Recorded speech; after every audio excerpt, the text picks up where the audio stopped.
Hello student, कैसे हैं आप लोग। मैं शहजाद अख्तर आप लोगों के समक्ष एक बार फिर से हाजिर हूँ एक नए वीडियो के साथ।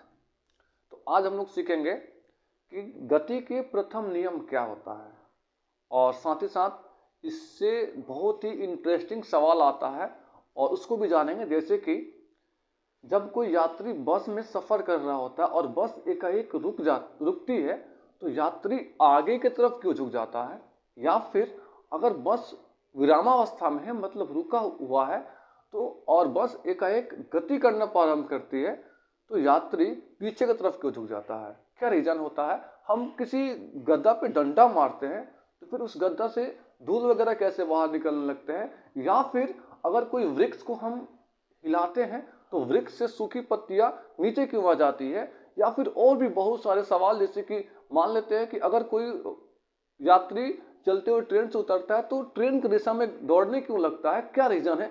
इन सभी सवालों का जवाब आज हम लोग जानेंगे। ठीक, तो चलिए शुरू करते बिना कुछ देर किए हुए। तो सबसे पहले हम लोग इसमें जानेंगे कि गति का नियम होता क्या है। तो सिंपल सा बात है कि सर आइजैक न्यूटन 1679 ईस्वी में गति के संदर्भ में कुछ नियमों का प्रतिपादन किया और उन्हीं नियमों को कहते हैं गति का नियम। अब गति का 3 नियम होता है। पहला गति का प्रथम नियम, गति का द्वितीय नियम, गति का तृतीय नियम। तो यहाँ पे हम लोग केवल गति के प्रथम नियम के बारे में ही जानेंगे। ठीक, तो क्या होता है गति का प्रथम नियम। तो गति के प्रथम नियम में न्यूटन साहब कहे थे कि यदि कोई वस्तु विरामावस्था में है तो वो विरामावस्था में ही रहेगी, और यदि कोई वस्तु एक समान वेग से गतिमान है तो एक समान वेग से गतिमान ही रहेगा जब तक कि उस वस्तु पर कोई बाहरी बल कार्य ना करे। यानी सिंपल शब्दों में तो कह सकते हैं कि अगर कोई वस्तु रुका हुआ है तो रुका ही रहेगा, और अगर कोई वस्तु गति कर रहा है तो गति करता ही रहेगा जब तक कि उस वस्तु पर कोई बाहरी बल मतलब बाहर से बल ना लगाया जाए। तो एक बात तो हमको समझ में आती है कि ठीक है भाई, कोई बुक पढ़ी है तो पढ़ी ही रहेगी जब तक कि हम उसको धक्का नहीं देंगे मतलब बल नहीं लगाएंगे। लेकिन दूसरा बात कि अगर कोई वस्तु गति कर रही तो हमेशा गति ही करती रहेगी। हम किसी बॉल को किक किए, पैर से मार दिए तो गति कर रही है, लेकिन कहाँ गति करते रहती है हमेशा, वो तो कुछ समय के बाद रुक जाती है। तो आप लोग सोचे हैं क्या कि ये न्यूटन साहब जो थे ना वो थोड़ा सा मंदबुद्धि होंगे, गलत सलत बातें बता दी है, लेकिन नहीं, पूरा आधा फिजिक्स न्यूटन के बातों पर डिपेंड करता है। बहुत मतलब फिजिक्स के बहुत सारे ऐसे टॉपिक्स हैं जिसमें न्यूटन के लॉज लगते हैं, तो आधा फिजिक्स तो न्यूटन के बारे में पढ़ना। न्यूटन बहुत ही ग्रेट साइंटिस्ट थे। तो अब हम सीखते हैं कि वो बॉल रुकता क्यों है। एक सवाल अंदर बना रहेगा, वो बॉल रुकता क्यों है। तो बॉल रुकने का वजह है घर्षण बल। बॉल और पृथ्वी के सतह के बीच घर्षण बल कार्य करता है, और घर्षण बल क्या करता है, गति का विरुद्ध करता है, गति के उल्टा दिशा में लगता है, जिसकी वजह से बॉल तो रुक जाता है। अब हम बात करिए कि ठीक है ये हो गया, लेकिन अगर कोई यात्री किसी मतलब बस में बैठा हुआ है और बस चल रही है, एकाएक रुक जा रही है बस, तो यात्री आगे की तरफ क्यों झुक जाता है। तो रीजन सुनिए इसका। रीजन इसका ये है कि यात्री का जो निचला हिस्सा रहता है शरीर का, वो तो बस के संपर्क में रहने के चलते वहीं पर रहता है, लेकिन ऊपर वाला हिस्सा बस के संपर्क में नहीं होता है। और न्यूटन के गति के नियम के अनुसार, प्रथम गति के नियम के अनुसार कहता है कि अगर कोई वस्तु गति में है तो गति में ही रहना चाहता है, तो ये ऊपर वाला हिस्सा गति में रहता है और गति में ही रहना चाहता है। बस रुक गई, लेकिन ये सोचता है कि हम गति में हैं और गति में ही रहेंगे, जिससे कि गति में रहते रहते आगे जाकर के आगे वाला सिर से टकरा जाता है और चोट भी लग जाती है। ठीक, तो आप लोग कहेंगे सर तो फिर नीचे वाला हिस्सा पे क्यों नहीं लागू होता है, नीचे वाला में क्या दिक्कत है। तो देखिए, नीचे वाला हिस्सा बस के संपर्क में रहता है, और बस के संपर्क में रहने की वजह से वो क्या होता है ना कि वहां पे घर्षण बल कार्य करता है और उसको वो संतुलित कर देता है, मतलब वो नीचे वाला हिस्सा पे लागू नहीं हो पाता है, और ऊपर वाला हिस्सा तो फ्री रहता है, यहाँ पे घर्षण बल तो लगता नहीं है, और इसलिए आगे जाकर के ये टकरा जाता है। ठीक, ये ऐसा ही होता है कि जब हम रुका हुआ बस होता है और एक चलना प्रारंभ करता है तो उस समय हम पीछे की तरफ झुक जाते हैं। ठीक, अगर किसी गद्दा पे हम डंडा मारते हैं तो डंडा मारने पर हम देखते हैं क्या कि गद्दा से धूल कण निकल रहे हैं, तो ये होता कैसे है।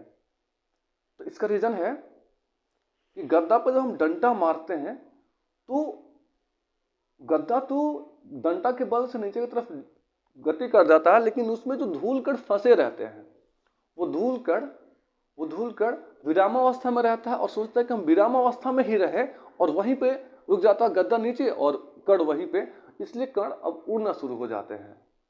ठीक, तो ये रीजन है।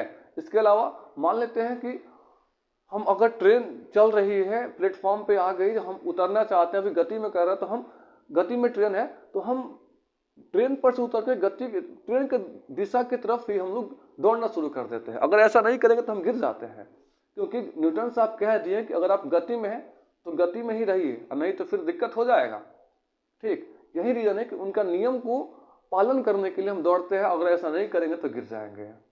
ठीक है, और भी बहुत सारे सवाल, जैसे कि अब हुआ क्या कि बाद में साइंटिस्ट बोले कि वाह, ये तो बहुत ही कमाल का बात बता दी न्यूटन साहब कि अगर कोई वस्तु गति में है तो गति में ही रहेगा, और अगर कोई वस्तु रुका हुआ है तो रुका ही रहेगा जब तक उस पर कोई बाहरी बल कार्य ना करे।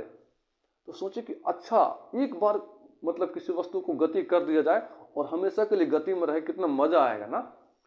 तो सोचिए कि कहाँ इसको गति में किया जाए कि हमेशा वो गति में ही रहे।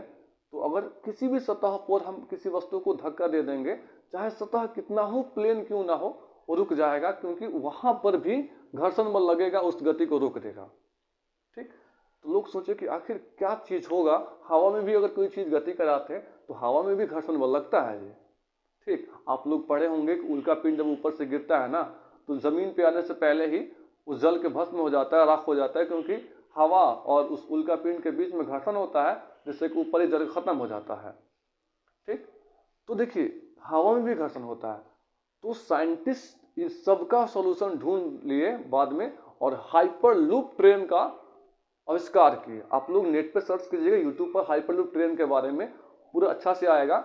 इसमें क्या होता है कि मैग्नेट से बना हुआ एक बहुत ही बड़ा आकार का नली होता है, उसमें एक डब्बा होता है, और उस नली में जो भी हवा होता है पंप के जरिए खींच लिया जाता है, और एक डब्बा को उसमें फिट किया जाता है। डब्बा ऐसा रहता है कि चुंबक का बना हुआ रहता है, चुंबक, और चुंबक के बना हुआ रहने की वजह से डब्बा ना नीचे जाता है ना ऊपर जाता है, बीच में लटका हुआ रहता है, क्योंकि चुंबक का जो साउथ पोल होता है ना, वो एक दूसरे को दूर भगाता है। तो ऐसा ही कुछ सेटल किया जाता है ताकि हर तरह से चुंबक उसको दूर भगाया रहता है और बीच में अटका रहता है। ठीक, और एक बार किसी यंत्र से, किसी मशीन से उसको धक्का दे दिया जाए तो हमेशा के लिए उसमें गतिमान रहेगा। तो मान लीजिए कि यहाँ से आपको मुंबई जाना है, तो बहुत कम समय में यहाँ से मुंबई हाइपरलूप ट्रेन के जरिए जा सकते हैं।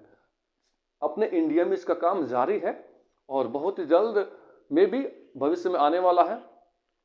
तो इस तरह से होता है। अब आप लोग कहेंगे सर, मान लीजिए कि हाइपरलूप ट्रेन बन गई और उसमें कोई यात्री बैठ गया, और बैठने के बाद क्या हुआ कि उसको फिर धक्का दिया गया, उसको उतरना है मतलब मुंबई से पहले, तो कैसे उतरे? वो तो रुकेगा ही नहीं। उसको रुकने के लिए क्या साधन है? तो उसके लिए क्या होता है ना कि मतलब हमको जहाँ तक ये है कि बाहर से हवा वगैरह डाला जाता है ताकि आगे से प्रेशर आए और वो हाइपरलूप ट्रेन जो डब्बा आ रही है उस पर प्रेशर लगे और वो रुक जाए। तो ये रीजन होता है। तो इसी के साथ अगर आप लोगों को कोई भी डाउट हो इसमें तो कमेंट करें, लाइक करें, अगर वीडियो अच्छा लगे तो चैनल को सब्सक्राइब करें, और मिलते हैं नेक्स्ट वीडियो में। Thank you.